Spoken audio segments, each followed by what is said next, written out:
কি আছে এটার ভিতরে? দেখি দেখি দেখি।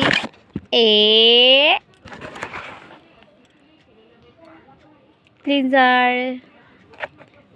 বহুদিন পরে আইছে এটা আমার শেষ হয়ে গেছিল।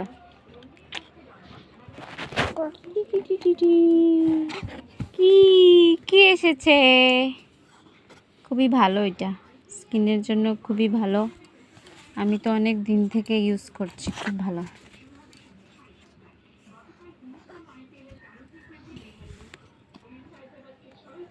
খুব ভালো, এটা খুব ভালো রেজাল্ট পেয়েছি আমি লাগিয়ে। আমার তো খুবই ভালো লাগে। সেটাফিলের প্রোডাক্ট খুবই ভালো, কিন্তু একটু দামটা বেশি, তাহলেও ভালো লাগে।